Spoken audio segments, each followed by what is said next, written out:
বিশ্বনবী বলতেন না, বিপদ যখন দেখতেন সঙ্গে সঙ্গে নামাজে দাঁড়িয়ে যেতেন, কারণ বিপদ দেওয়ার মালিক হচ্ছেন আল্লাহ। সেই রবের পায়ে সিজদায় দিয়ে আপনি রব্বুল আলামিনের কাছে ফরিয়াদ করে জানিয়ে দেন, রব্বুল আলামিন, যে বিপদ আপনার পক্ষ থেকে আমাদের জন্য এসেছে, এটা আপনার পক্ষ থেকে নয়, এটা আমাদের হাতের কামাই। সেই জন্য আপনার কাছে এই বিপদ আপদ থেকে আমরা পানাহ চাই। যেই বিপদ আল্লাহ তাআলার পক্ষ থেকে আসে, আল্লাহর কাছে যদি পানাহ চান তাহলে বিপদ মিটিয়ে দেবেন কে? আরো জোরে বলেন কে? আল্লাহ তাআলা। সেই জন্য মুমিনদের ব্যাপারে রব্বুল আলামিন বলেন, ইয়া আইয়ুহাল্লাযীনা আমানুস্তাঈনু বিস-সাবরি ওয়াস-সালাহ ইন্নাল্লাহা মা'আস-সাবিরিন। ঈমানের দাবি যারা করো, তোমরা ধৈর্যের মাধ্যমে সালাত আদায় করো। সালাত ধৈর্য একত্রে নিয়ে আসলেন। এর কারণ হচ্ছে বিপদ যখন আসবে ধৈর্য ধারণ করে তোমরা নামাজে দাঁড়িয়ে যাও। সুবহানাল্লাহ। ধৈর্য ধারণ করে নামাজে দাঁড়িয়ে যাও। আমরা ধৈর্য ধারণ করেছি, আমরা সেটার ফল পেয়েছি, এই যে কথাটা বলতেছিলাম, যে ইতিহাস পড়ে পড়ে আমরা যখন ক্লান্ত হয়ে গিয়েছি, এত কষ্ট দিয়েছে মানুষ, তাদেরকে আক্রমণ করেছে কিভাবে? আবার আবু জেহেল নবীজিকে সবচেয়ে বেশি কষ্ট দিয়েছে। আবু জেহেল যখন মারা যান, কোন যুদ্ধে মারা যান কেউ বলতে পারবেন? আবু জেহেল কোন যুদ্ধে মারা যান? বদরের যুদ্ধে। কোন যুদ্ধে? বদরের যুদ্ধে আবু জেহেল মারা যান। আবু জেহেলকে মারে কারা? কে মেরেছে? আবু জেহেলের জন্য শক্তিশালী কোন নেতা হবে? হ্যাঁ, শক্তিশালী কোন নেতা হবে? এই ছোট ছোট দুটি বাচ্চা। সুবহানাল্লাহ পড়বেন না? ছোট ছোট দুটি বাচ্চা আবু জেহেলকে খতম করে দিয়েছে। তারা আবু জেহেলকে চেনে না। মদিনার আনসার, মক্কায় তাদের বসবাস না, মদিনাতে বসবাস। বিশ্বনবী হিজরত করে আসার পরে নবীজির মক্কার জিন্দেগীর ইতিহাসটা তারা বারবার শুনেছে। তাদের বাবার মুখ থেকে, চাচাদের মুখ থেকে শুনেছে, সাহাবীদের মুখ থেকে সেই ইতিহাসগুলো শুনেছে। শোনার পরে আবু জেহেলের প্রতি একটা আক্রোশ তাদের ভিতরে তৈরি হয়েছে। এই আবু জেহেলকে যদি পাইতাম একদম খতম করে দিতাম। আমাদেরও মনে এরকম চায় কি চায় না? ইসলামের দুশমন যারা, ইসলামের বিপক্ষে যারা অবস্থান নেয়, ইসলামের বিপক্ষে যারা কথা বলে, যারা ইসলামের পক্ষে চায়, তাদের বিরুদ্ধে বিভিন্ন ভাবে অত্যাচার ইস্তিমরুল চালায়, তাদের বিরুদ্ধে আমাদের এইরকম একটা আক্রোশ জাগে যদি সুযোগ পাইতাম। মনে হয় না এরকম? কিন্তু যখন আবু জেহেল যুদ্ধের ময়দানে শামিল হয়ে গেলেন, শামিল হওয়ার পরে আবু জেহেল যুদ্ধ করেছেন, এমন সময় আব্দুর রহমান ইবনে আউফ রাদিয়াল্লাহু তাআলা আনহুকে সেই মুআজ এবং মুআজ্জাজ নামক দুইজন ভাই, ছোট ছোট দুইটা ভাই ডেকে বললেন, চাচা, আমরা শুনেছি আমার নবীকে, কলিজার নবীকে সবচেয়ে বেশি কষ্ট দিয়েছে আবু জেহেল। ওই গাদ্দারকে আমরা চিনি না, আপনি কি একটু দেখিয়ে দেবেন আবু জেহেল কোনটা? আমাদেরকে একটু দেখিয়ে দিন আবু জেহেল কোনটা। আব্দুর রহমান ইবনে আউফ রাদিয়াল্লাহু তাআলা আনহু ইশারা করে দেখিয়ে দিলেন, ওই যে ঘোড়ায় চড়ে আছে, ওটাই হচ্ছে আবু জেহেল। ছোট্ট বাচ্চা, তারা ঈমানি শক্তি কতটা মজবুত। টার্গেট নিয়েছে, যদি মারতে হয় ইসলামের সবচেয়ে বড় শত্রুটাকে আগে আঘাত করব। যদি আঘাত করতে হয় ইসলামের সবচেয়ে বড় শত্রুটাকে আগে আঘাত করব। ছোট কাজ আমরা করব না। মানুষ ছোট কিন্তু স্বপ্ন কত বড়। মানুষ ছোট কিন্তু স্বপ্ন কত বড়।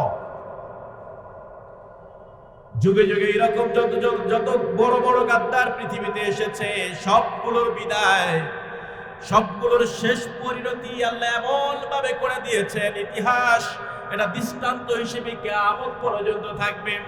কারণ গাদ্দারকে মারার জন্য ওই রকম গাদ্দারের প্রয়োজন নেই। রব্বুল আলামিন এমন ভাবে তাদেরকে বিদায় করে দেন, তিনি কল্পনাও করতে পারবে না এইভাবে আমার বিদায়টা হয়ে যাবে, এইভাবে আমার শেষটা হয়ে যাবে, কল্পনাও করতে পারবে না। সেই জন্য মুমিন ব্যক্তিরা সব সময় ধৈর্য ধারণ করে। বিপদ আপদ মুসিবত যতই আসুক না কেন, আমাদের উপরে নির্যাতনের ইস্তিমরুল যতই চলুক না কেন, কিন্তু এই ব্যক্তির একটা শেষ পরিণতি একবার হবেই হবে। কারণ জালিম যারা, কোনো ব্যক্তি যদি তার মাইলস্টোনে পৌঁছাতে চায়, সেই মাইলস্টোনে পৌঁছানোর জন্য যদি কোনো জুলুম করে, ওই জুলুমবাজকে কখনোই আল্লাহ তাআলা তার কাঙ্ক্ষিত লক্ষ্যে কখনো পৌঁছাতে দেয় না, কখনোই পৌঁছাতে দেয় না। জুলুম করে যদি তারা কাঙ্ক্ষিত লক্ষ্যে পৌঁছাতে চায়, কাঙ্ক্ষিত লক্ষ্যে কখনোই পৌঁছাতে দেয় না। ইতিপূর্বে ইতিহাসগুলো আমরা অনেক দেখেছি, কাঙ্ক্ষিত লক্ষ্যে কেউ পৌঁছাতে পারে নাই, কেউ যেতে পারে নাই। সাজ্জাদ জান্নাত তৈরি করেছিলেন, তৈরি করে যখন তিনি জান্নাতের সামনে দাঁড়িয়ে গেলেন, তার বিশাল বাহিনী নিয়ে জান্নাতের ভিতরে প্রবেশ করবেন, এমন সময় দেখে জান্নাতের সামনে একটা বুড়া মানুষ বসা আছে। বুড়া মানুষ বসা আছে। সাজ্জাদ 22,000 শ্রমিক দিয়ে 20 বছর পরে জান্নাত বানালেন, সর্বশেষ ভ্রমণ করার জন্য বিশাল বাহিনী নিয়ে দরজার সামনে যখন হাজির হন, তখন দেখে একটা বুড়া মানুষ বসা। সাজ্জাদ বলে, কি ব্যাপার? আমি তো আমার রাজ্যের, গোটা রাজ্য থেকে আমি সুন্দরী সুন্দরী মেয়ে, সুন্দর সুন্দর বালকদেরকে আমি হৌল গেলমান বানিয়ে জান্নাতের ভিতরে ঢুকিয়ে দিয়েছি, বৃদ্ধ মানুষ এখানে কি করে? জিজ্ঞেস করলেন, তুমি কে? রাস্তা থেকে সরো। আস্তে করে বললেন, আমি মালাকুল মাউত। কি বললেন? আমি মালাকুল মাউত। বুঝতে বাকি আছে?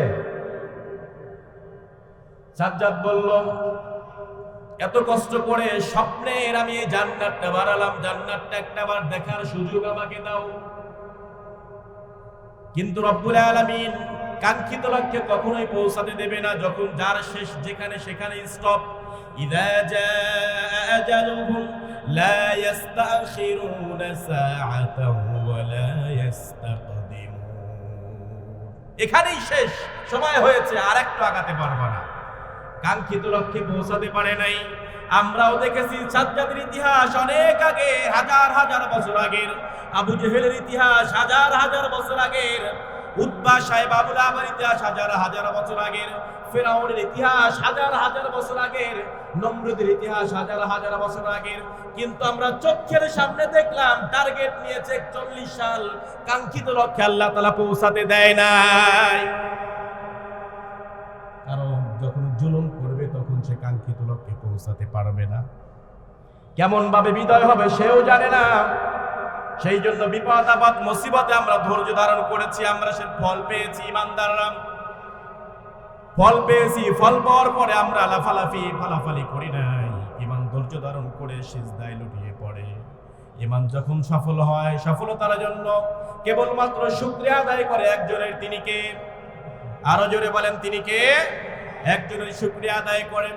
সেই জন্য রব্বুল আলামিন বলেন, তোমাদেরকে ভয় ক্ষুধা আমি বিভিন্ন জানের উপর দিয়ে, মালের উপর দিয়ে, ফসলের উপর দিয়ে ক্ষয়ক্ষতি করে তোমাদেরকে পরীক্ষা করব। আর এই পরীক্ষার ভিতরে তোমরা যদি ধৈর্য ধারণ করতে পারো, বিশ্বনবী সাল্লাল্লাহু আলাইহি ওয়াসাল্লামকে আল্লাহ তাআলা জানিয়ে দেয়, ওই সকল ধৈর্যশীল ব্যক্তিদের জন্য সুসংবাদ দিয়ে দাও। সুবহানাল্লাহ, সুসংবাদ দিয়ে দাও। কিন্তু ইমানদাররা কখনো প্রতিশোধ পরায়ণ হয় না। ইমানদারদের একটি বৈশিষ্ট্য কি? কখনোই প্রতিশোধ পরায়ণ হয় না। কারণ ইমানদারদের যদি কেউ কষ্ট দেয়, এটা ইমানদারদের জন্য একটা লাভ। বলেন তো কি লাভ? কারণ যেই ব্যক্তি কষ্ট দিল, হাসরের ময়দানে তার কাছে কি হয়ে গেল? ঋণ হয়ে গেল না? এটা বান্দার হক। আর হকুল ইবাদ যদি কেউ নষ্ট করে থাকে, আল্লাহ তাআলা এখানে কোনো ইখতিয়ার আল্লাহ তাআলা রাখবেন না। আল্লাহ তাআলা সব ছেড়ে দিবেন। যার হক মেরেছো, যাকে কষ্ট দিয়েছো, যার উপরে নির্যাতন চালিয়েছো, তার কাছে যাও, ক্ষমা চাও। যদি ক্ষমা করে, আমি আল্লাহ তোমাকে ক্ষমা করে দেব। সুবহানাল্লাহ পড়বেন না? সেই জন্য ইমানদারদের এটা লাভ, এটা লস না। ইমানদাররা বারবার পরীক্ষার সম্মুখীন হয়, শাহাদাত হয়ে যায়, তারপরে তারা প্রতিশোধ নেয় না। আমিরুল মুমিনিন সাইয়েদনা ওমর ফারুক রাদিয়াল্লাহু তাআলা আনহু এমন একজন প্রেসিডেন্ট ছিলেন, এমন একজন প্রেসিডেন্ট ছিলেন, গোটা জাহান, গোটা বিশ্বের অর্ধেকটা তিনি শাসন করেছেন। তিনি যখন বিদায় নিয়ে চলে গেলেন, চলে যাওয়ার পূর্ব মুহূর্তে আরব দেশে নাই, শাম দেশের একজন মহিলা, তিনি রাস্তায় দাঁড়িয়েছে। এমন সময় দেখে জঙ্গল থেকে একটা বাঘ এসে এরকম সমতল ভূমির থেকে ছাগলের পাল থেকে ছাগল ধরে খেয়ে একদম ছিঁড়ে ফেললো। মহিলা বলছেন, বাঘের কি করে সাহস হয় ওমরের শাসন আমলে এই কাজটা করে? যেই জায়গার শাসন চলে ওমরের, বাঘের কি করে সাহস হয় ছাগল খাওয়ার? নিশ্চয় ওমর আর পৃথিবীতে বেঁচে নাই। খোঁজ নিয়ে দেখা গেল ওমর রাদিয়াল্লাহু তাআলা তার কিছুক্ষণ পূর্বে দুনিয়ার থেকে বিদায় নিয়ে শহীদ হয়ে গিয়েছেন। কেমন শাসক তিনি ছিলেন, কিভাবে তাকে শহীদ করা হলো, তারপরে প্রতিশোধ নেওয়া হয়নি। সাইয়েদনা ওমর ফারুক রাদিয়াল্লাহু তাআলা আনহু মদিনার একটা রাস্তা দিয়ে তার কিছু সঙ্গীদেরকে নিয়ে হাঁটছেন। হাঁটতে হাঁটতে দেখে একটা দোকান দেখা যায়, দোকানের সামনে গিয়ে দাঁড়ালেন। সেই দোকানদার ছিল অগ্নি উপাসক, নাম ছিল আবু লুলু। অগ্নি উপাসক তিনি কাজ করতেন হচ্ছে এই কামারের কাজ করতেন, লোহা দিয়ে বিভিন্ন অস্ত্র বানাতেন। ওমর রাদিয়াল্লাহু তাআলা আনহু জিজ্ঞেস করলেন, তোমার নাম কি? বলছে আবু লুলু। আমি শুনলাম তুমি নাকি এমন কিছু বানাও যেটা বাতাসের সাথে চলে, এমন কিছু বানাও যেটা বাতাসের সাথে চলে। আবু লুলু বলল, আমিরুল মুমিনিন, আমি আপনার জন্য এমন একটা জিনিস করব যেটা বানাবো সারা পৃথিবীর মানুষ সারা জীবন সেটা কোনোদিন ভুলবে না। এমন কাজ তিনি করেছেন, সারা জীবন আর কেউ তাকে ভোলেনি। আমিরুল মুমিনিন বলল, আমার সাথীরা তোমরা সাক্ষী থাকো, ও যে কথাটা বলল সেই বিষয়ে তোমরা সাক্ষী থাকো। এবার আবু লুলু তিনি একটা খঞ্জর বানালেন। খঞ্জরটা ছিল মাঝখানে হাতল, খঞ্জরটার মাঝখানে হাতল, দুই সাইডে দাঁড়ালো, দুই সাইডে ধারালো, এক সাইড নয় উভয় সাইডে ধারালো, মাঝখানে হাতল। অর্থাৎ যেদিকেই যাবেন আপনি আঘাত করতে করতে যাবেন, দু সাইডে আঘাত। তরবারির থাকে একদিকে হাতল, খঞ্জর অন্যান্য খঞ্জরের থাকে একদিকে হাতল, কিন্তু বানালেন মাঝখানে হাতল, দু সাইডে ধারালো বানালেন। এই হাতল বানিয়ে তিনি বিষের ভিতরে চুবিয়ে রাখলেন দীর্ঘ 1 মাস। এই খঞ্জরটাকে বিষের ভিতরে চুবিয়ে রাখলেন 1 মাস, কারণ এই খঞ্জরের পরতে পরতে বিষের পানি ঢুকে গিয়েছে। তিনি টার্গেট নিলেন এই খঞ্জর দিয়ে যাকে আঘাত করা হবে, একদম সবচেয়ে ছোট আঘাত করলেও বিষের যন্ত্রণায় তার বিষক্রিয়াটা রক্তের সাথে চলাচলে গিয়ে সে মারা পড়বে, সে বাঁচতে পারবে না। আবু লুলু এবার খঞ্জর বানিয়ে 1 মাস সেখানে চুবিয়ে রেখে হঠাৎ করে একদিন টার্গেট করলেন, খঞ্জরটা সেখান থেকে উঠিয়ে রাতের আধারে গিয়ে মসজিদে নববীর মেহরাবের কোন এক কর্নারে গিয়ে দাঁড়ালেন। ফজরের সময় যখন হয়ে গেল, সর্বপ্রথম সাইয়েদনা ওমর ফারুক রাদিয়াল্লাহু তাআলা মসজিদের ভিতরে ঢুকিয়ে পড়লেন। মসজিদে ঢুকে পড়ার পরে তিনি সকলকে ডাকলেন, সালাত সালাত সালাত। নামাজের জন্য যখনই ডাকলেন মুসল্লিরা আসা শুরু হয়ে গেল। সেই সময় মসজিদের ভিতরে আমাদের মতো এরকম লাইটিং এর কোনো ব্যবস্থা ছিল না, সামান্য দুই একটা প্রদীপ জ্বলতো, কিন্তু এক সাইড দেখাই যেত না। মেহরাবের সাইড তেমনি অন্ধকার। লোকে আছেন সেই জায়গায় মুখ্যম একটা সময়ের অপেক্ষা করেছে, সুযোগের অপেক্ষা করেছে, কখন আঘাতটা করা যায়। আবু লুলু সেই জায়গায় দাঁড়িয়ে আছে। নামাজ শুরু হয়ে গেল, প্রথম রাকাত শেষ হয়ে গেল। তিনি টার্গেট করলেন দ্বিতীয় রাকাত আমি আমার টার্গেটটা ফিল আপ করবো, কারণ প্রথম রাকাতে অনেক মুসল্লি দেখা যায় পিছনে আসতেই থাকে। দ্বিতীয় রাকাতে আমিরুল মুমিনিন যখন পড়তে শুরু করে দিয়েছেন, আলহামদুলিল্লাহি রাব্বিল আলামিন আর রহমানির রহিম মালিকি ইয়াউমিদ্দিন ইয়্যাকা না'বুদু ওয়া ইয়্যাকা নাস্তাঈন। এই আয়াতটাই যখন পড়ছে সঙ্গে সঙ্গে ভিতর থেকে বের হয়ে আবু লুলু কোমরের উপরে ঝাঁপিয়ে পড়েছেন। এলো পাতাড়ি সেই খঞ্জর দিয়ে তিনি আঘাত করতে শুরু করে দিয়েছে। যেদিকে দিয়ে চায় সেদিকে আঘাত করে। একটা আঘাত ওমর রাদিয়াল্লাহু তাআলা এই যে তলপেট বরাবর এমন ভাবে খঞ্জর ঢুকিয়ে দিয়ে টান মেরেছে, ওমর রাদিয়াল্লাহু তাআলার ভিতর থেকে একদম ভিতরের অংশটুকু বের হয়ে গিয়েছে। ওমর রাদিয়াল্লাহু তাআলা চিৎকার দিয়ে জমিনে পড়ে গেলেন। সাহাবীরা এগিয়ে আসলেন নামাজ ছেড়ে দিয়ে। এবার আবু লুলুর পালাম, তার কাজ শেষ, এখন পালানোর পালাম। সামনের দিকে আবু লুলু এগিয়ে যাচ্ছে, খঞ্জর এরকম করে করে যাচ্ছে। সাহাবীরা যেইভাবে আসেন কেউ তাকে আটকাতে পারে না। সেই জায়গায় একাধারে 13 জন সাহাবী আক্রান্ত হয়ে যায়। সেই জায়গার ভিতরে 13 জন সাহাবী আক্রান্ত হয়, জায়গার ভিতরে 7 জন সাহাবী শহীদ হয়ে যায়। 7 জন সাহাবী শহীদ হয়ে যায়। আব্দুর রহমান ইবনে আউফ রাদিয়াল্লাহু তাআলা গায়ের ভিতরে চাদর ছিল, তিনি বুদ্ধি করে চাদরটা খুলে তাকে পেঁচিয়ে দিলেন, তিনি যেন খঞ্জরটা চালাতে না পারে। যখন দেখলেন আবু লুলুতে ফেসে গেল, আর সরার কোনো জায়গা নাই, আটকে পড়লাম, তার গলার ভিতরে খঞ্জরটা মেরে নিজের জান নিজে শেষ করে দিলেন। আবু লুলু সেখানেই পড়ে গেল। ছোট ছোট সূরা দিয়ে নামাজ শেষ করলেন। নামাজ শেষ করে ওমর রাদিয়াল্লাহু তাআলার কাছে চলে গেলেন। আব্দুল্লাহ ইবনে ওমর রাদিয়াল্লাহু তাআলা আনহু সেই জায়গায় দাঁড়িয়েছিলেন, দৌড়িয়ে গিয়ে বাবাকে কোলে তুললেন। রক্ত দিয়ে একদম জমিন ভিজিয়ে গিয়েছে, পুরো শরীরটা রক্তে রক্তাক্ত হয়ে গিয়েছে। এই জায়গায় আব্দুর রহমান ইবনে ওমর রাদিয়াল্লাহু তাআলা বলেন, আব্দুল্লাহ ইবনে ওমর রাদিয়াল্লাহু তাআলা আমি যখন তলপেটে হাত দিলাম, আমার হাতটা ভিতরে ঢুকে গেল, আমার রুমালটা দিয়ে বাবার এটাকে পেঁচিয়ে দিলাম, বেহুশ হয়ে বাবা পড়ে আছে। ধরাধরি করলাম, এরপরে একটু সেন্স ফিরে আসলো। একজন সাহাবী বুদ্ধি করে এইরকম আওয়াজ দিলেন, সালাত সালাত সালাত। সঙ্গে সঙ্গে ওমরের জ্ঞান ফিরে গেল। ওমর রাদিয়াল্লাহু তাআলা আনহুকে ধরাধরি করে তখন সেই জায়গা থেকে সরানো হলো। আবার যখন জ্ঞানটা ফিরে আসলো, ওমর রাদিয়াল্লাহু তাআলা এবার বললেন, আমাকে একটু জাগিয়ে দাও। সোজা করে দেওয়া হলো। আব্দুল্লাহর কাছে এবার পানি চাইলেন। সবাই ভাবলেন তিনি পানি পান করবেন, কি পান করলেন না, সেই পানি দিয়ে ওযু করলেন। ওমর বলছে, আমার নামাজটা পরিপূর্ণ শেষ হয় নাই, নামাজটাকে আগে শেষ করে নেই। নামাজটা ওইভাবে ইশারাতে নামাজ শেষ করে নিলেন। শেষ করে নেওয়ার পরে নামাজ শেষের পরে জিজ্ঞেস করলেন, আমাকে কে আঘাত করেছে? কেমন ইমানদার, নামাজের প্রতি এতটাই গুরুত্ব, কে আঘাত করছে আগে বললেন না, আগে নামাজ শেষ করে নিলেন। তারপর বললেন, কে আমাকে আঘাত করেছে? আব্দুল্লাহ বলল, উপাসক, অগ্নি উপাসক আবু লুলু আপনাকে আঘাত করেছে। যখন এই কথা শুনলেন, শোনার পর ওমর রাদিয়াল্লাহু তাআলা আনহু তিনি বললেন, আলহামদুলিল্লাহ,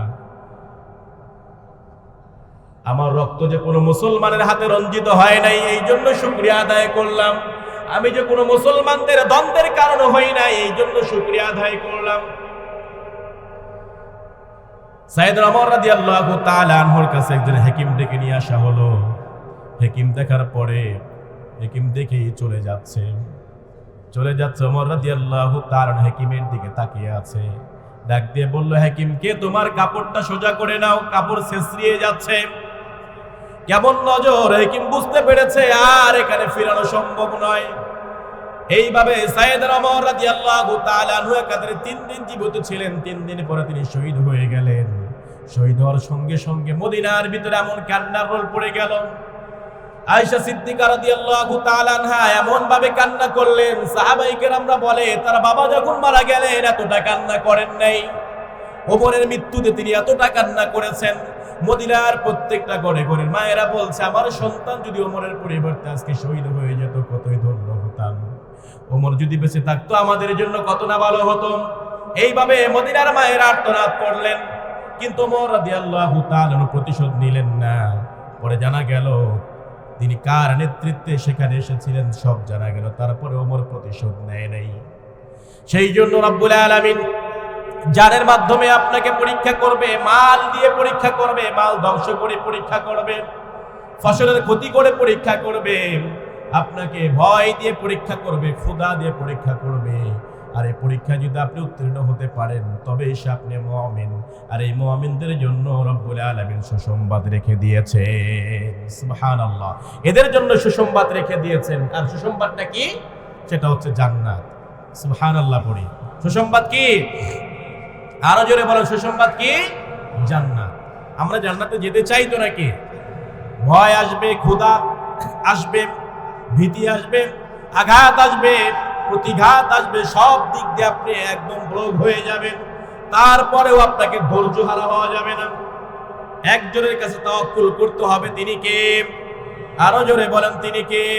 চতুর্দিক দিয়ে ব্লক হয়ে গিয়েছেন, আপনি ভাববেন না ভয়ের কোনো কিছুই নাই। ইমানদার কখনো ভয় পায় না। ইমানদার মৃত্যুকে ভয় পায় না।